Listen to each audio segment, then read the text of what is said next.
ऐसे इंसान की जिसका अटूट विश्वास, उसका यकीन हर इम्तिहान में उसकी सबसे बड़ी ताकत बना। आइए देखते हैं कि कैसे आस्था और मुश्किलें जब टकराती हैं तो क्या होता है। तो ये है रहीम, एक ऐसा नौजवान जो मुश्किलों से पूरी तरह घिरा हुआ था, लेकिन उसकी पहली और आखिरी उम्मीद वो सिर्फ और सिर्फ ऊपर वाले से थी। हर रात अंधेरे में उसकी बस यही एक दुआ होती थी, जो उसके अटूट भरोसे का सबसे बड़ा सबूत थी। तो सवाल यही है ना, कि जब सब कुछ छिन जाता है, जब दुनिया का हर सहारा टूट जाता है, तो क्या सिर्फ विश्वास, सिर्फ यकीन एक इंसान को बचा सकता है? चलिए रहीम के सफर में इसका जवाब ढूंढते हैं। तो शुरू करते हैं पहले पड़ाव से, जिसका नाम है सब्र का इम्तिहान। यहाँ हम देखेंगे कि रहीम के दुनिया पर आखिर कितना बोझ था और कैसे उस बोझ के तले दबने के बावजूद उसका हौसला जिंदा था। देखिए, रहीम की जिंदगी ना एक तरह से दो हिस्सों में बटी हुई थी। एक तरफ थी बाहरी दुनिया की कड़वी सच्चाई, कहीं जाओ तो वैकेंसी नहीं है, घर आओ तो माँ बीमार है, और सिर छुपाने के लिए जो दीवार है वो भी टूट रही है। और फिर थी दूसरी तरफ उसका अंदर का जवाब, एक ऐसा यकीन जो इन सब तूफानों के बीच भी मजबूती से खड़ा था। और फिर उसकी जिंदगी में आया पहला बड़ा झटका। एक आदमी ने कहा, 10,000 रुपए दो, नौकरी पक्की। रहीम ने सोचा शायद यही रास्ता है। उसने अपनी माँ के इलाज के लिए बचाए हुए पैसे, वो पैसे भी उस आदमी को दे दिए। और 2 दिन बाद वो आदमी गायब। एक झूठी उम्मीद जो उसे और भी गहरी निराशा में ले गई। ऐसे पल में तो किसी का भी विश्वास टूट सकता है ना? और जब कोई नीचे गिरता है तो समाज क्या करता है? उठाता है? नहीं। रहीम के साथ भी यही हुआ। जब उसके साथ धोखा हुआ ना, तो मोहल्ले के लोगों ने हमदर्दी नहीं दिखाई, उल्टा उसका मजाक उड़ाया। कहने लगे, यार यकीन से पेट नहीं भरते, अक्ल से काम लो।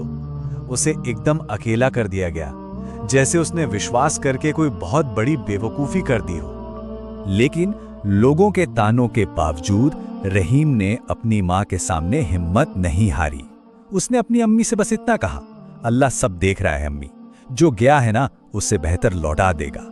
देखिए, उसका यह जवाब साफ दिखाता है कि बाहर के शोर शराबे से ज्यादा उसे अपने अंदर की आवाज पर, अपने यकीन पर भरोसा था। लेकिन मुश्किलें खत्म होने का नाम ही नहीं ले रही थीं। अब माँ की तबीयत अचानक और बिगड़ गई। डॉक्टर ने साफ साफ चेतावनी दे दी कि इलाज में देरी मत करिए। पास में एक पैसा नहीं था। रहीम ने मजदूरी करना शुरू कर दिया, लेकिन दिन भर की मेहनत के बाद भी जो कमाई होती थी वो काफी नहीं थी। ये वक्त सच में उसके सब्र का सबसे कठिन इम्तिहान था। और फिर कहानी में एक नया मोड़ आता है। ठीक उस वक्त जब रहीम अपनी जिंदगी के सबसे निचले स्तर पर था, जब उसे लगा कि अब सब रास्ते बंद हो चुके हैं, तब एक ऐसी मुलाकात हुई जिसने सब कुछ बदल कर रख दिया। तो हुआ कुछ यूं। रात का वक्त था। रहीम दिन भर की मेहनत से थका हारा एक फुटपाथ पर बैठा था, एकदम मायूस। तभी एक बुजुर्ग आदमी उसके पास आए। उन्होंने उसकी परेशानी को उसकी आंखों में देख लिया, और अगली सुबह वही आदमी रहीम की छोटी सी फर्नीचर वर्कशॉप पर पहुंच गए। यह बस एक इत्तेफाक नहीं हो सकता था। और उस बुजुर्ग आदमी ने रहीम से क्या कहा जानते हैं? उन्होंने कहा, बेटा, मैंने तुम्हारी आंखों में मजबूरी नहीं, यकीन देखा था, और अल्लाह यकीन रखने वालों को कभी अकेला नहीं छोड़ता। ये बात कितनी गहरी है कि सच्चा विश्वास सिर्फ आपको ही नहीं, दूसरों को भी आप पर भरोसा करने के लिए प्रेरित करता है। और बस यहीं से रहीम की मेहनत और सब्र का फल मिलना शुरू हो गया। उसकी जिंदगी में अब खुशहाली का एक नया दौर शुरू हुआ। सिर्फ 1 साल के अंदर देखिए क्या क्या बदला।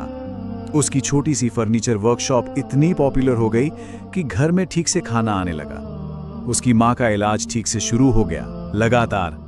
और इतना ही नहीं, उसने अपनी मेहनत से वर्कशॉप को डबल साइज का कर लिया।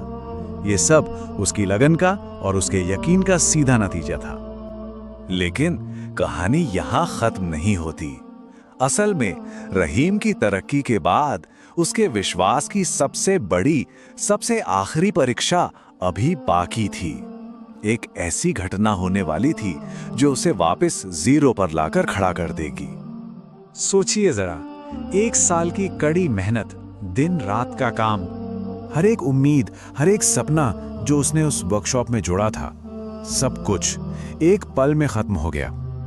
एक रात खराब वायरिंग की वजह से उसकी वर्कशॉप में आग लग गई और सब जलकर राख हो गया। उसकी पूरी मेहनत, उसकी सारी कमाई एक झटके में सब खत्म हो गया। इस जगह पे कोई भी इंसान होता तो शायद चीखता, चिल्लाता, शिकायत करता, लेकिन रहीम ने क्या किया? उसने आसमान की तरफ देखा और कहा, या अल्लाह, अगर ये भी तेरी हिकमत का हिस्सा है तो बस मुझे सब्र दे। उसने गुस्सा या निराशा नहीं, बल्कि सब्र मांगा। इस तबाही को भी उसने ऊपर वाले की मर्जी मान लिया। ये यकीन की इंतहा थी। तो क्या ये उसके सफर का अंत था? जब सब कुछ सच में राख हो गया, तो क्या उसका विश्वास भी राख हो गया? या फिर यहां से एक नई शुरुआत होनी थी? और अब आते हैं कहानी के आखिरी और सबसे शानदार हिस्से पर, राख से समृद्धि तक का सफर। यहाँ हम देखेंगे कि कैसे रहीम की सबसे कठिन परीक्षा के बाद उसे सबसे बड़ा इनाम मिला। हुआ ये कि आग लगने के ठीक 1 हफ्ते बाद एक स्थानीय एनजीओ उसके पास एक ऑफर लेकर आई। ऑफर था एक नई वर्कशॉप का, नई मॉडर्न मशीनरी का, और वो भी बिना किसी चार्ज के, बिल्कुल फ्री। ये किसी चमत्कार से कम नहीं था, है ना? जहां लगा सब कुछ खत्म, वहां से एक बेहतर दरवाजा खुल गया। उसकी दुआ का जवाब एक ऐसे रास्ते से आया जिसके बारे में उसने कभी सोचा भी नहीं था। और इसके बाद जो हुआ वो सच में एक पुनर्जन्म जैसा था। नई वर्कशॉप पहले से बड़ी थी, मॉडर्न थी। 2 साल के अंदर रहीम का बिजनेस पूरे शहर में मशहूर हो गया।